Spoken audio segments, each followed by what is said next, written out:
Hi guys, welcome to Razno.com. This is Mohit Soni, and right in front of you is one of the best selling and the highest selling Royal Enfield motorcycles in the market right now. This is the Royal Enfield Classic 350. This is the top of the line variant where you get two color options to choose from in this particular top trim, or basically you can call it the most expensive trim, which is the Stealth Black and the Chrome one. We have the Stealth Black here, and it costs 2.2 lakh rupees on road in Bombay. I'm getting away with the prices as early as this, because now let's focus more on the motorcycle. This is a Stealth Black color, as you can see, which is primarily a matte black with red pinstripes on the wheel. The lettering here is also in red. The classic signature pinstripes on the tank as well. This is how the Classic 350 embossment has been done here. It's a sticker. This also gets optional accessories, which is in the form of these bags, and they are mounted really well. We've gone through almost 500 kilometers plus on this motorcycle, and they are very sturdy. They don't get in your way anyway whatsoever, and they've got a good amount of storage as well. At the back, again, very typical roadster standard motorcycle from Royal Enfield. Since the beginning, there's not been many changes in this motorcycle, and that is what its formula for success. It offers old school charm with largely modern underpinnings. And this is of course the BS6 variant. That's the reason why we are riding it all over again after almost half a decade. We are getting back on the Royal Classic 350. Of course, we had some other moments with the limited edition, but then they were similar to what we've always known for. But now this is the BS6 variant.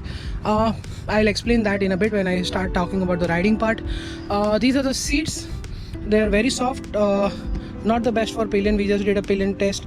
One of our colleagues did, and he went with a pillion behind all the way 150 kilometers and back, and they were certainly not happy with the way the comfort was provided, and she was not very happy with the overall comfort that this motorcycle has to offer. While the rider experiences a lot of vibrations on this seat, if you stick close to the tank, again you experience a lot of vibrations. That's the reason why it is not ideal for extremely long journeys in today's time. Those are the very simple clock. There is a bit of revision. You've lost the battery wattage here for fuel gauge and the engine check light, because now it's fuel injected. The AHO has been here since 2017. That's the odometer there. Pass light button, usual switch gear. These mirrors, I think they're optional, and they feel very sturdy though, but nevertheless the vibrations make sure that you can't see much behind. Or if you are a heavier rider like me or a bigger rider like me, well, most of the view is blocked anyways, so you have to be a little extra careful about that. The front mudguard in typical form is very big, very long. Fit finish, obviously, as you can see, there's a bit of wiring that is loose hanging out.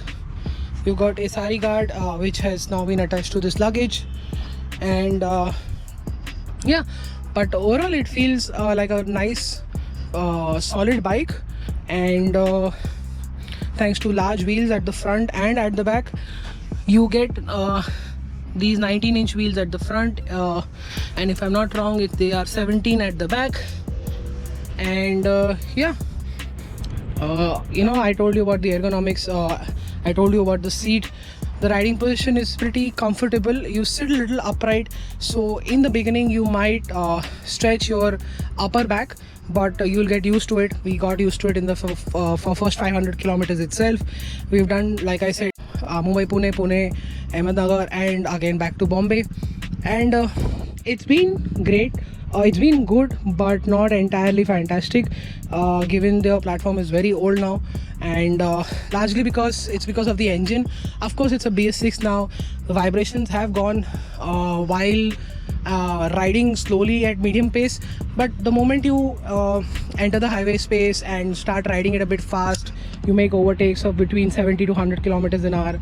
The vibrations creep in. Sometimes they go away, sometimes they don't, and you can feel it on the handlebar and the seat and the tank most. You can't feel it much on the pegs because obviously you're wearing shoes, and and if you end up wearing something else, then you're going to feel vibrations there as well. But the majority of the part is the seat, the tank, and the handlebars. Despite there is a robust setup to negate the vibrations such as the handlebar weights and etc., it's still not doing a great job. But like I said, slow to medium speed there's been a big improvement where vibrations are well in check. So if you are roaming around the city doing a joyride in the middle of the night or early in the morning, you're going to enjoy this with bare minimum vibrations. And as we all know, some customers do actually enjoy that part. They feel that's the tradition of the Royal Enfield, and they love to experience it behind the bars of a motorcycle like this. The other parts of the engine, well, it's a little smoother, it's a little easier.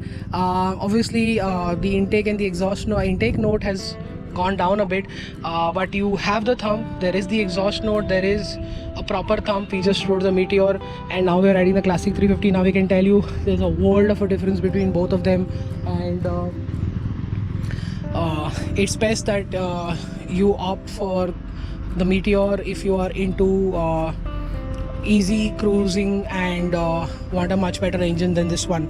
The gearbox good, the clutch is slightly springy, and most of the time you're not going to feel it unless you're stuck in traffic for hours. You're not going to feel much of an issue with those parts. And obviously the front brakes, let's talk about the brakes and the tires. Well, the tires do a decent job. They're not obviously the sportier ones or anything like that. The brakes at the front could have been well calibrated. The rear brakes do most of the job. They provide you with much more confidence while braking. So obviously when you hit both brakes together, then there's nothing better like that. What else can we tell you about this? Handling wise, it's stable on straight roads. It's fairly confident in the corners. All you need to do is just dip in. You can't expect anything sporty out of this. So the best you can do is just lean in out of corners and with bare minimum lean angle and get out of the corner. That's it. I think that is it. That is what the Classic 350 is all about. There is some change. It's highly appreciable. It's highly appreciated. The change is highly appreciated. There is a change that will help newer riders adopt to the Classic 350, the Bullet, really well. If they are in for a true blue Royal Enfield experience. Of course, this engine and motorcycle is also set to be replaced in the next couple of years, given the fact that Royal Enfield will be launching a new motorcycle or a variant every 3 months from now on, and at least for the next 2 to 3 years, that's for sure. They have even bigger plans for the next decade, but that's a story for another day. I think that is it. That is what the Classic 350 is all about. I told you the price, I told you how it rides, and if you still have some questions, put them in the comment section below. Like this video, share it with your friends who's looking forward to buying a retro motorcycle, and thank you so much for watching. Follow us on Instagram, Twitter and Facebook. See you next time. Bye.